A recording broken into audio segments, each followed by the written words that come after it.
What's happening, party people? All right, it's your boy Fatherhood. I got my little nugget. She's only a month old. She's an angel. But I wanted to talk to you guys about something, and that is consciousness and drugs.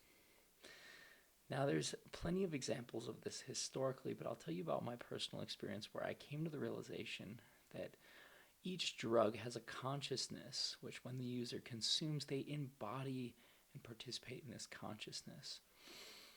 One time, many years ago, my sister hit me up. She was dating this dude who was a narcissist, and she called him a narc. She hit me up and she said, "What if the narcs need us more than we need them?" And I took this as, "What if the narcotics need us more than we need them?" And I started thinking, what if each different drug has a consciousness, and the way that this consciousness stays alive is by finding a host, someone who can experience this state of consciousness and in turn keep this consciousness alive. And then I started looking at history and I started looking for examples of this. And the first example I found was World War II. What a clash of consciousness. We had Churchill, who was addicted to heroin for most of his adult life. And even earlier on, he was taking heroin cough drops. He was also drinking like a half a fucking gallon of scotch a day. And yeah, that's quite the combination. So we got heroin cough drops and scotch. Then we've got Joseph Stalin. Joseph Stalin was taking, he was an alcoholic, just drinking a shit ton of vodka, classic Russians. Then we've got alcohol, right, which is a consciousness. Alcohol, I believe is what they call it in Islam, right? Is this like alcohol demon? I think that's the what origin of the word alcohol. And then we have, what's his name? Adolf Hitler. Adolf Hitler was taking amphetamines, but he was also taking a combination of amphetamines, codone, or like oxycodone. So oxycodone, amphetamine, and cocaine. There's a video of him like tweaking at the Olympics. He's like, it's super wild. Actually, here, I'll show it to you right here. Crazy, huh? Fucking look at that dude go. So let's just imagine that each one of these has its own consciousness, and this consciousness is fighting for survival. Wouldn't they influence an individual to create specific outcomes which would guarantee their survival? It's kind of like the same concept as the argument for botany of desire, right? The idea that plants are actually choosing us as cultivators, we are not choosing cultivars, right? So a good example of this is like cannabis. Ironically, cannabis legality actually probably guaranteed its survival because it was made illegal. It guaranteed the cultivation, right?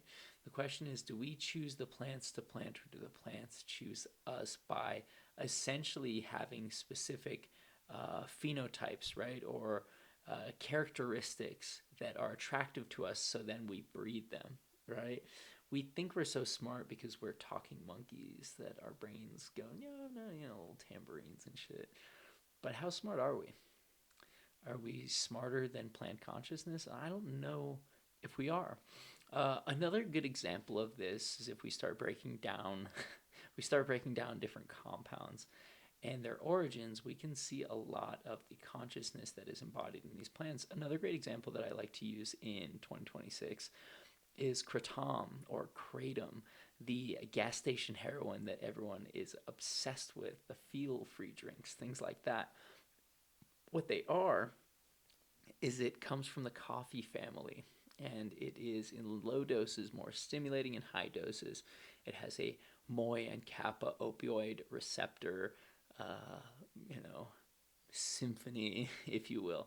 It's only partially binding, so it's not considered an actual opioid, but it does give you opioid-like effects. And what is the number one use of opioids in the world? It's work.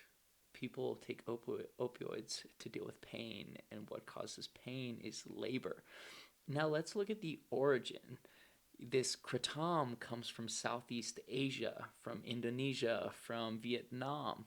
It actually played a crucial role in the Vietnam War as well to help the Viet Cong fight fatigue and deal with the battlefield ailments that any standing army would have to deal with.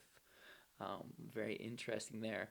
And then it also has a relationship. I found a white paper a long time ago. I haven't been able to find it since, but it was published in the 1970s, and it was saying, hey, if you're a returning veteran and you're addicted to heroin, find this kratom stuff because it works wonders. I'm going to go ahead and pause this real quick. I had to go let my dogs in. But what's interesting is kratom was often a peasant farmer drug. And so, what is the consciousness that is embodied when you take kratom? It's a peasant farmer. And so, people get addicted because it is a productivity drug. Most of the drugs that we're addicted to in the modern world are productivity drugs. And it makes perfect sense. What is our means of creation for most people? It's production, right? That is until you start getting into the more psychedelic variety of compounds, and those help you realize that there is an internal creation point that you can access that isn't outside of yourself. But that is a video for another time. Let's see. Another great example of this is Miami. Miami was built on cocaine innovation, drug cartels in the 80s and 90s. Think the Medellin cartel, Pablo Escobar types. Think of the consciousness that embodied fast cars, sex, drugs, and lots of money. There's an old comedy bit where I forget who says it, but it's everyone who does cocaine has a business plan. I used to have a comedy bit where I talked about how different drugs you can tell like whether they're good or bad drugs based on what they tell you. So I started out and I'd be like, I know weed's a good drug because every time I smoke weed, the weed's like, hey, you probably shouldn't smoke weed. I know that heroin's a bad drug because I used to do heroin, and then the heroin would tell me to steal the rent money and help my roommates look for it, and so on and so forth. But this is, not a super crazy thought. Cannabis is actually a good example as well. I've had lots of conversations with people about cannabis, and a lot of people are under the. Here, one sec. I'm gonna go ahead and log onto this computer real quick. A lot of people are under the perception that cannabis is benign, that you're just getting high. But what a lot of people in the spiritual community and a lot of shamans I've spoken to, especially Mexican shamans, believe about cannabis is that cannabis, or Santa Maria, is actually a neutral spirit. And so if you're low, cannabis will bring you up and you feel elevated. But if you're really elevated and you're in this like super flowing high space, it'll actually bring you down to neutral. So it'll do the opposite, right? And think about the different people who consume cannabis. Think about the passivity that is often associated with cannabis. And then think about governments and the way that they regulate and control these drugs. Why would they regulate and control these drugs? What they're doing is they're regulating and controlling consciousness. Ironically, when you try and regulate and control something, you actually end up facilitating its creation in ways that you wouldn't have maybe thought. A good example of this is actually Cobra theory. So, or maybe it's the Cobra conundrum. I forget what it's called. But basically, when India and Delhi was a British colony, they had a cobra problem. And so in typical British fashion, money solves everything. They put bounties on cobras and said, hey, every dead cobra you bring us, we'll give you money. Well, the Indians are genius, so they just started breeding cobras, which was fantastic until the crown's like, oh, fuck, there's a lot more cobras than we thought. And then someone went, no, they're just breeding them. So they canceled the plan.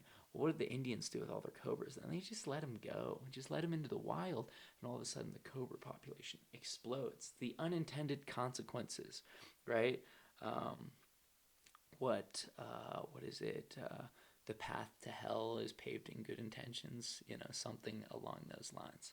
So this is just kind of food for thought, some historical examples These are just my thoughts on the concept of consciousness and compounds that create specific consciousness. I've experienced it myself. When I was a heroin addict, I was very insecure. And one of the reasons I was so insecure, one of the reasons heroin seemed to be a solution for my insecurity, was because heroin, the thing about opioids is that opioids make you feel warm. What is warmth the opposite of? It's the opposite of cold. What is often associated with coldness? It's loneliness, it's isolation, right?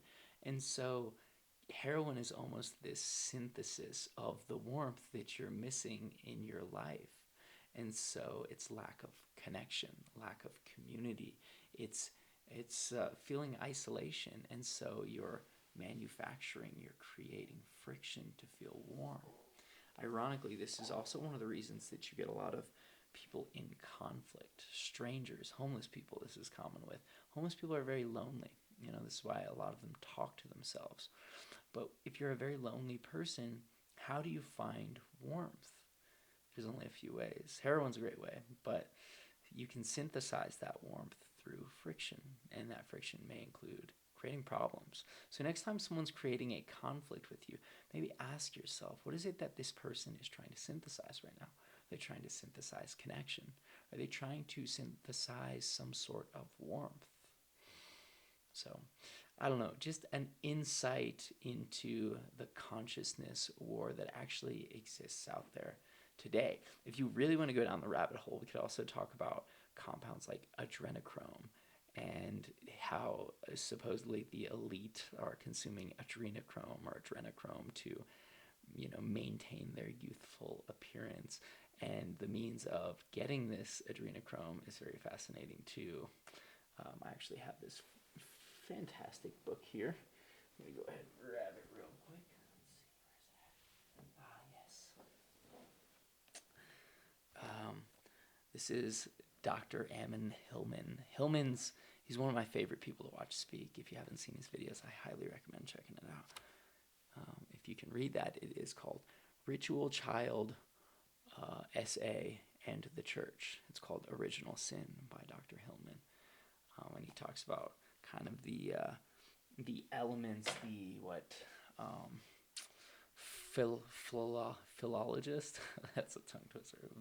He talks about the philology, the origin of the words, the etymology of the words. His specialty, he's a classicist, so his specialty is Greek, and he breaks down a lot of that information.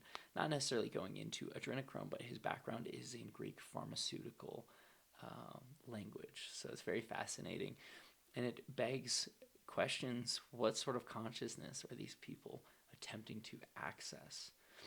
And why is it a common story that's been told for such a very long time and is very specific to certain cultures and people?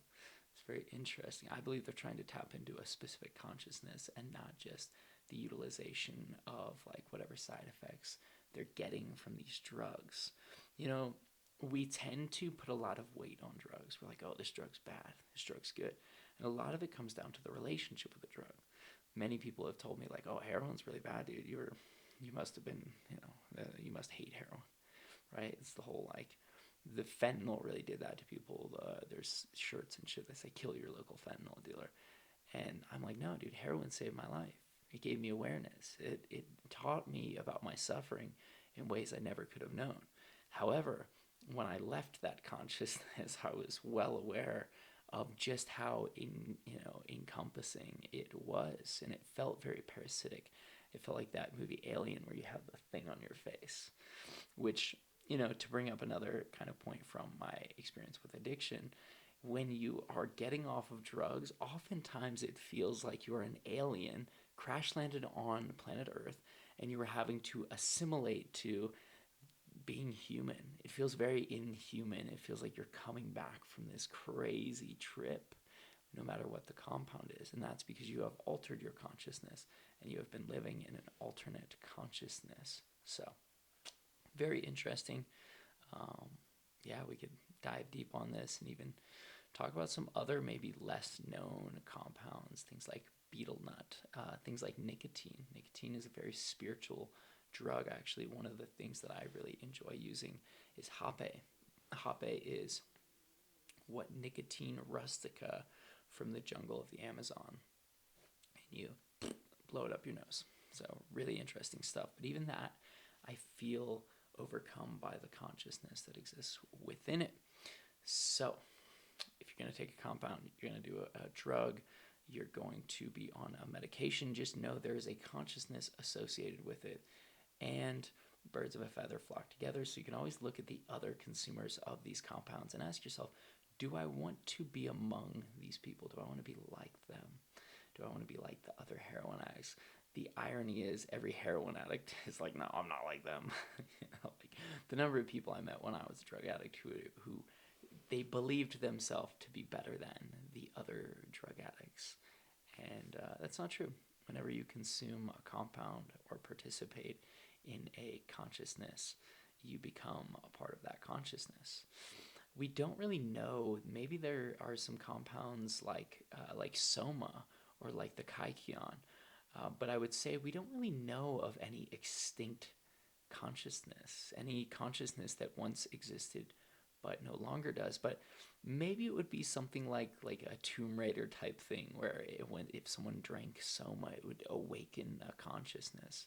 There's a lot of theories around soma that is actually Phyllodeum botulinum, which is a really fascinating compound that contains NN-DMT. It's a leaf or a plant, and it contains NN-DMT, 5-MeO-DMT, and the beta-carbolines, so you don't need an MAOI inhibitor.